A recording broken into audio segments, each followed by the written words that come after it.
A gente vive medindo coisas, a gente fica controlando o peso na balança, a gente conta a idade de aniversário, a gente conta seguidores na rede social, a gente fica de olho em quantos por cento a gente tem ainda de bateria no celular, curtidas, né, os likes que a gente recebe, a validação que a gente recebe nas nossas redes sociais, a gente fica contando o dinheiro para ver se está sobrando alguma coisa no final do mês. A gente mede a nossa temperatura quando a gente está com febre, nós aferimos a nossa pressão. Agora existe uma coisa que é bem difícil de medir. Porque você imagina a seguinte cena, a gente tem um homem todo alinhado, elegante, de terno, gravata, lá nos seus 40 e poucos anos, já formado, uma pessoa importante na sociedade, e alguém fecha o carro dele no trânsito. Ele então vai buzinar, vai gritar, vai ficar com aquele coração acelerado, perde a cabeça, ele fala palavrão, fala coisas que a gente geralmente não diz aqui dentro da igreja, na frente das pessoas. A gente vira uma outra pessoa, parece que o sujeito assim ele fica irreconhecível, é uma outra pessoa. Quando a gente vê uma criança de 4 anos fazendo isso daí, né, fazendo essa birra, ela tá brigando porque pegaram um brinquedo favorito dela. A gente acha meio que normal, a gente diz, não, criança é assim mesmo, eles não têm, né, uma certa maturidade. A gente, na verdade, não pode esperar muita maturidade emocional de uma criança de 4 anos, mas de um adulto de 40, bem-sucedido, bem aparentemente, a gente espera, no mínimo, um controle emocional. Com o tempo, nós percebemos que a gente carrega pelo menos 2 idades. Uma é a idade do corpo, a outra é a idade do coração. E nem sempre essas idades elas estão andando juntos, porque é muito possível que você tenha 40 anos no documento, mas você tenha uma idade emocional equivalente a uma criança de 4 anos. Então talvez ninguém tenha te avisado a respeito disso, então agora eu meio que resolvi dar a cara a tapa e vir aqui ter essa conversa honesta junto com você. E inclusive, na verdade, você deveria agradecer ao Peter Escaseiro pelo que você vai ouvir daqui pra frente, porque na verdade é ele que tem guiado essa série, né? Os seus pensamentos que tem guiado essa série. Tem um detalhe na vida de Jesus que às vezes passa despercebido. Jesus ele prega para multidões, milhares de pessoas ouviam falar de Jesus. Mas quando ele precisou formar as pessoas, ele resolveu passar tempo com elas. Eles comeram, eles andaram juntos, eles brigaram, eles sorriram juntos, eles choraram juntos. Por quê? Porque ele sabia que uma boa mensagem, uma boa palestra não muda a vida de absolutamente ninguém. Inspiração, positividade, confissão positiva, não muda ninguém. Você pode se emocionar, você pode motivar, assim, quando você vem para a igreja, você sai daqui determinado a mudar. E isso é realmente importante. Mas a gente sabe, e já vivemos o suficiente para entender que isso não é suficiente na nossa vida, porque você já foi motivado em outros momentos da vida. Mas aí você sabe que domingo é aquele culto maravilhoso, mas segunda-feira, terça-feira, você está com os mesmos velhos hábitos. A gente tenta, não, dessa vez as coisas vão mudar, mas parece que não mudam, porque entender que a gente precisa mudar não é suficiente. Ter o conhecimento para uma mudança não é suficiente. O que a gente precisa mesmo é aprender e praticar uma nova maneira de viver, uma maneira diferente de viver a vida.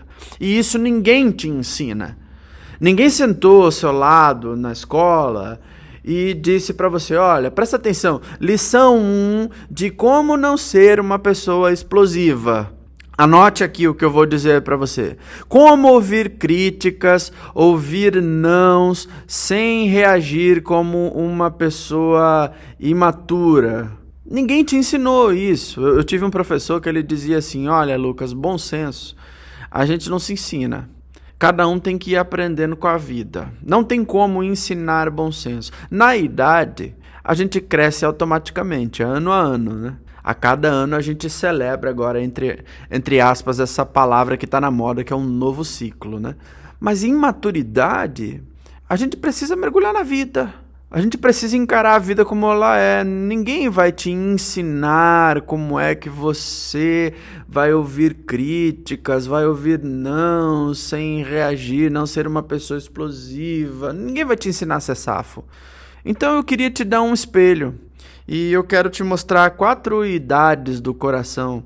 E enquanto eu falo a respeito das 4 idades no coração, é muito importante que você tenha em mente que esse é o momento para você olhar para si.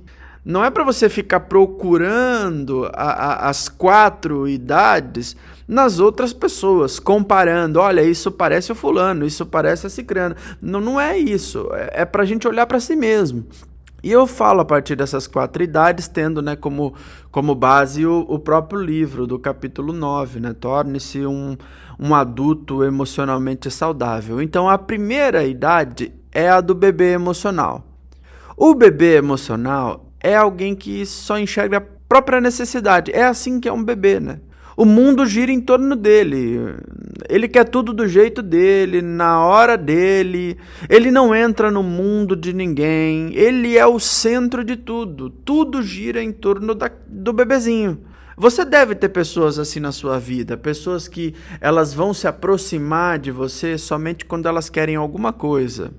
E quando você precisa de algo dessas pessoas, elas simplesmente somem.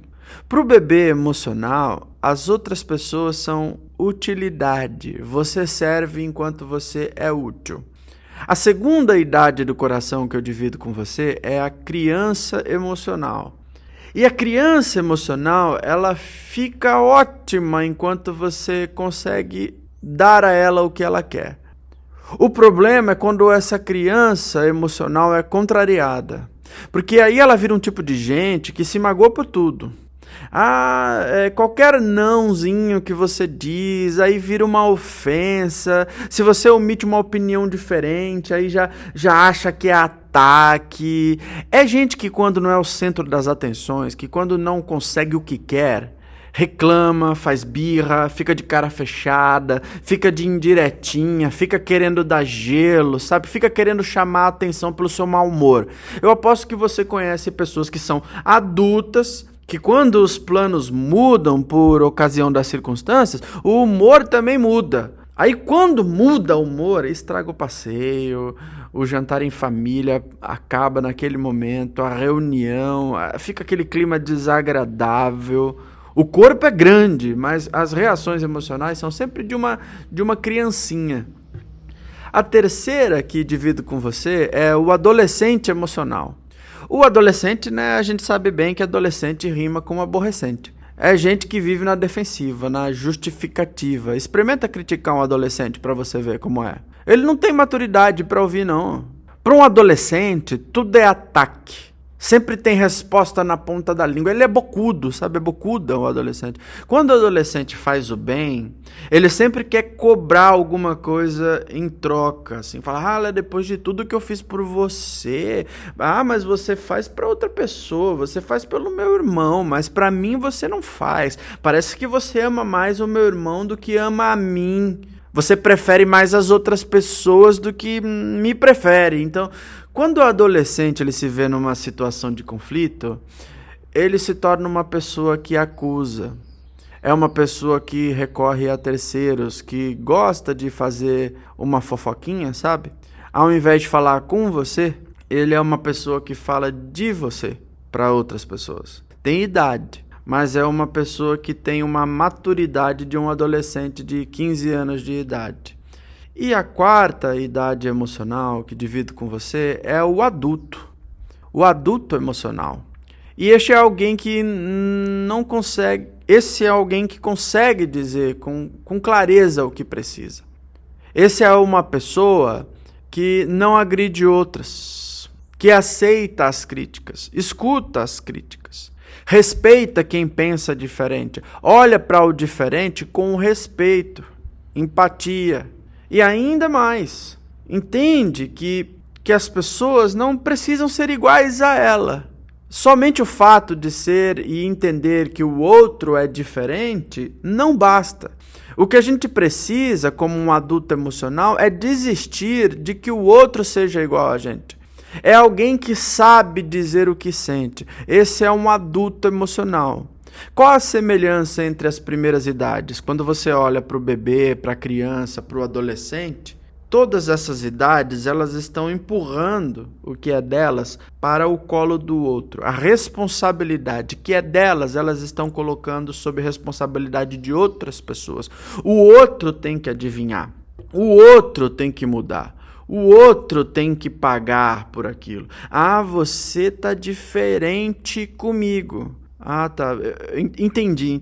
Você pode me explicar qual é o problema, qual é a diferença, o que é que está mudando, o que mudou em você, o que isso está gerando esse sentimento? Ah, mas você não sabe? Você deveria saber, você não presta atenção na gente? Falei, então, eu não sei. Eu não estou entendendo se você quer resolver ou se você quer atenção. Você está carente? Você quer que eu fique aqui alimentando a sua falta de atenção, a sua carência? Ou você quer resolver o conflito? Porque você diz que a gente está diferente, que a nossa relação está abalada, mas você não diz o que é que abalou a relação, então o que você quer? Você quer atenção?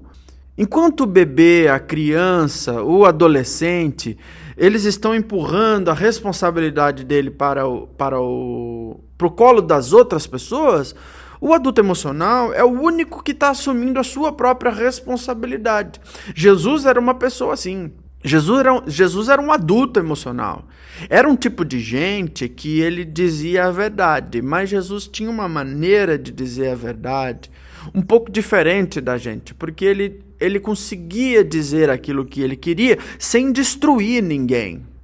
Só que o ser humano, ele não gosta muito de ouvir verdades. Você sabe disso. Jesus, então, foi traído. Um amigo vendeu Jesus por dinheiro. Mesmo assim, ele não virou um sujeito amargo. Jesus permaneceu no seu lugar. Não virou uma pessoa azeda. Ele decidiu amar as pessoas sem controlar a vida delas. E para que isso acontecesse, né, de fato, ele precisou aguentar críticas, ele precisou aguentar a pressão, o abandono, ele tinha que ouvir muitas coisas sem revidar, ele não ficou se justificando, se explicando.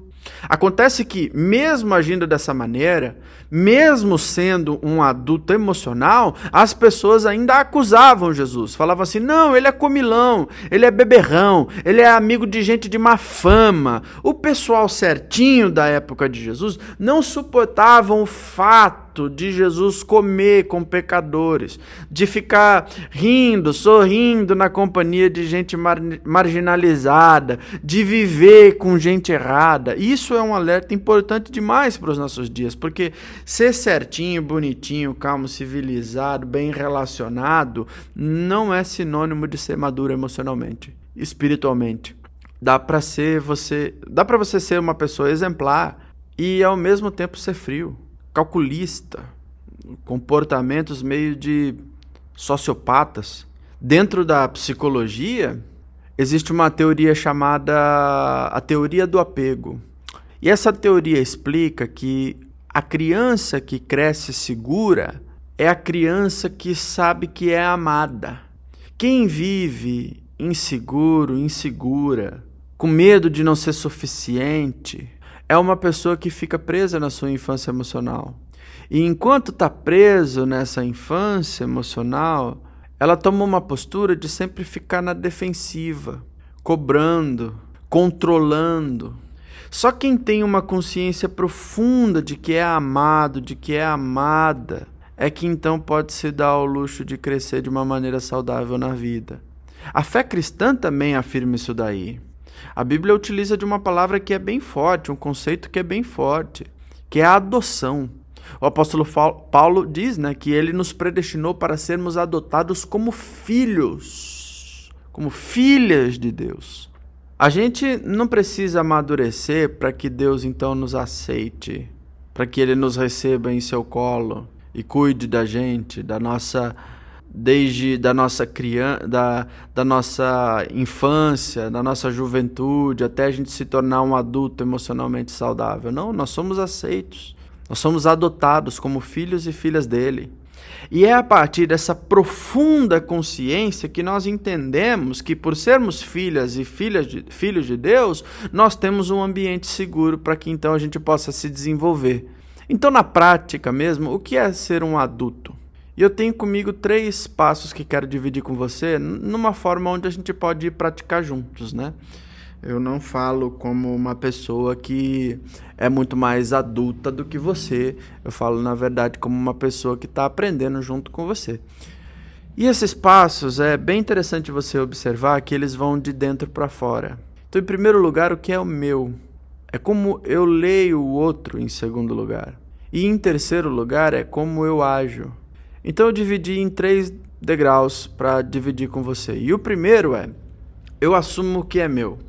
Às vezes alguém faz um comentário fora de hora, um comentário fora de lugar, e você fica remoendo, você fica lembrando do comentário a semana toda. Tem gente que vive anos assim, amargurada com o que as pessoas disseram a respeito delas. Às vezes, nem foi assim um comentário tão ofensivo. Na verdade, a pessoa estava dizendo a verdade mesmo, o que você precisava ouvir, mas aquilo te machucou. Aquilo que foi falado, a maneira como foi falada, descontrolou você. E você realmente ficou chateado com aquilo ali e carrega com você há muito tempo. É como se fosse uma alergia. Tem pessoas que não podem comer camarão. Tem pessoas que comem camarão e não acontece absolutamente nada com elas. Mas alguns, só de estar perto, é um pedacinho assim de camarão que elas comem, o corpo já reage de uma maneira desproporcional. No livro, o Peter Scazzero chama isso de alergia emocional. É quando a gente tem uma reação enorme para uma coisa pequitica, assim, uma coisa pequena. Mas só que essa coisinha pequena tocou numa ferida antiga. É como se ela tivesse apertado um botão. A gente chama de gatilho, né? E a gente... Aquilo liberasse uma carga emocional de 20, 30, 40 anos que está ali junto com você.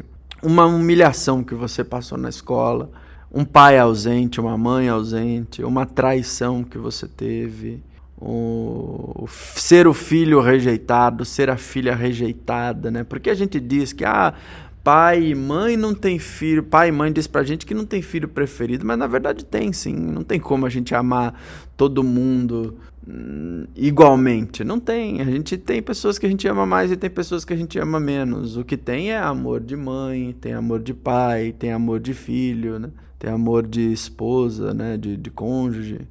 Qual é a reação comum a isso? A gente trata a pessoa de hoje, essa que apertou esse botão, como se ela fosse a pessoa que nos feriu lá atrás. A gente faz de um inocente pagar uma conta que não é dele.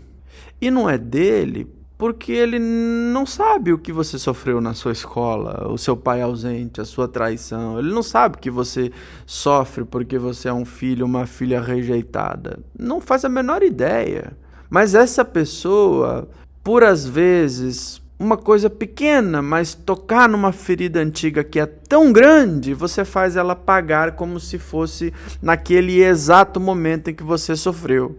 O adulto emocionalmente saudável faz uma coisinha diferente. Ele consegue parar, pensar, dizer para si mesmo assim, peraí, ó, essa raiva que eu sinto, ela é minha? É minha. Isso aqui é uma dor antiga? É uma dor antiga. Sou eu quem precisa cuidar dela? Sim, sou eu quem precisa cuidar dela. Então eu não vou cobrar o outro por isso. Ele não tem culpa por isso. Ela não tem culpa por isso. E esse é o primeiro degrau. Eu assumo o que é meu. E quando eu assumo o que é meu, eu paro de fazer os outros pagarem a conta do meu passado. Porque o passado é meu, não é do outro. O outro não estava lá no meu passado e ele não pode ser responsabilizado. Por isso que me feriu há muitos anos. Um segundo degrau que eu divido com você é: eu verifico antes de julgar. Veja se você se reconhece nesse cenário bem comum aos nossos dias hoje. Você manda uma mensagem, um WhatsApp para alguém. A pessoa visualiza, ela não responde. Aí passa 1 hora, passa 2 horas, passa o dia inteiro, passa 2 dias. Como que sua cabeça fica nesse tempo? Fala assim, ela tá brava comigo. Eu falei alguma coisa errada. ela tá me ignorando de propósito, ninguém me dá valor mesmo, tá vendo? Ninguém me acha útil nessa vida. A pessoa não disse uma palavra, nada, ela não disse nada, mas você já julgou, já condenou, você executou a pessoa na sua imaginação já.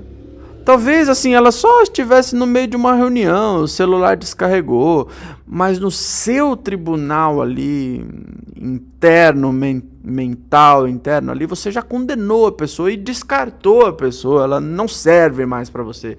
Um dos mandamentos de Êxodo capítulo 20, versículo 16 é: não darás falso testemunho contra o teu próximo. Isso não é só sobre mentir sobre a outra pessoa, né? Não é só significa assim, olha, não fique inventando mentiras contra o seu próximo. Não é somente isso. Mas existe um falso testemunho que a gente faz sobre as pessoas e que fica preso dentro da nossa própria cabeça. A gente cria uma versão imaginária da pessoa e a gente passa a se relacionar com essa versão imaginária, com essa versão inventada. Mas é uma versão que não existe, a gente criou na nossa cabeça, aquilo nunca aconteceu, aquele tipo de gente não funciona, não existe. O adulto emocionalmente saudável, ele faz uma coisa diferente, ele pergunta antes de condenar. Bom, eu posso te falar uma coisa? Pode falar uma coisa. Eu estava imaginando isso daqui sobre você. Isso que está na minha cabeça é verdade ou isso daqui é invenção? Se você já viveu o suficiente, você já entendeu o seguinte, olha, boa parte dos nossos conflitos internos, eles nunca vão acontecer. A grande maioria das histórias que a gente inventa na nossa cabeça, que a gente cria na nossa imaginação, não é verdade. Elas não aconteceram. Elas não chegam a acontecer. Tem muita coisa que a gente imagina, que a gente fica pensando, que nunca aconteceu, nem nunca vai acontecer. Então isso é uma coisa interessante para a gente pensar nesse segundo degrau, verifique antes de julgar. E o terceiro degrau é: eu escuto a verdade e eu falo a verdade. Diante de uma situação de conflito, a maioria de nós tem duas reações. Bom, fique claro que as duas reações são imaturas, mas elas são reações comuns ao ser humano. A primeira é engolir. A gente cala, sorri por fora, assim, sabe? Fica acenando por fora, finge que tá tudo bem, mas por dentro, a gente é um monstro. A gente vai se tornando, assim, um ser monstruoso. Não, eu sou paciente, eu não sou de confusão, eu sou da paz. Já dizia o poeta, né, que paz sem voz não é paz, é medo. É uma covardia que a gente veste como se fosse uma virtude. Numa situação de conflito, uma segunda reação é explodir. Aí já é totalmente o oposto, né? Você vai despejando assim na outra pessoa, tudo de uma vez. A gente diz assim, não, é que eu sou sincero, é que eu falo o que eu penso, eu sou assim mesmo. Bom, não é sinceridade. É uma criança jogando os brinquedos no chão sendo contrariada, sabe? Ah, tá na hora de parar a brincadeira, vamos juntar os brinquedos. Não, aí fica chorando, joga os brinquedos no chão, fica esperneando. É aquela criança que não cresceu. O adulto emocionalmente saudável faz diferente. Ele escuta o outro até o fim, sem ficar se defendendo, e depois diz o que precisa ser dito, aquilo que precisa ser ouvido. O Tiago, que é conhecido pela tradição como o irmão de Jesus, ele foi muito sábio quando ele escreveu, olha, sede prontos para ouvir, tardios para falar. Primeiro o ouvido, primeiro a orelha, depois a boca. Existem pessoas que elas vivem chateadas, amarguradas, magoadas, por conta de expectativas que nunca foram verbalizadas às outras pessoas.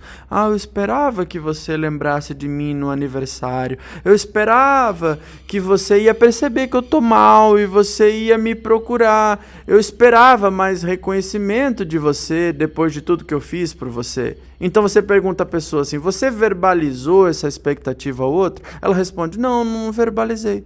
Então você espera que ela adivinhe? Você acha que ela tem uma bola de cristal? Uma expectativa, ela só é justa quando ela é consciente. Bom, você sabe que você tem essa expectativa? Sei. Tá bom, está aqui comigo, mas está na sua mente, está consciente. Depois, essa expectativa precisa ser realista. Bom, é possível de cumprir essa expectativa? Sim, é possível. Depois que você falou, ok, é possível de cumprir. Depois disso, você precisa comunicar, você precisa falar. Você comunicou isso em voz alta para outra pessoa? Comuniquei. Bom, por último, você combinou com ela, tá tudo combinado, o outro concordou com isso? Porque às vezes você pode dizer uma expectativa que é consciente, que é realista, que foi falada, mas que não foi combinada, porque o outro tem o direito de recusar. As pessoas não estão postas no mundo para nos satisfazer, cumprir as nossas expectativas. Então você não pode ficar magoado, magoada, ressentido, ressentida com as outras pessoas porque elas não cumpriram uma combinação que nunca foi feita. Você nunca verbalizou, você nunca falou, você nunca combinou.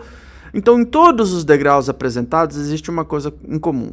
Eu paro de fazer o outro carregar aquilo que é meu. Eu assumo o protagonismo da minha vida, eu assumo a minha responsabilidade. É a minha ferida, é a minha suposição, é o meu silêncio ou, inclusive, a minha explosão. Isso é adultecer.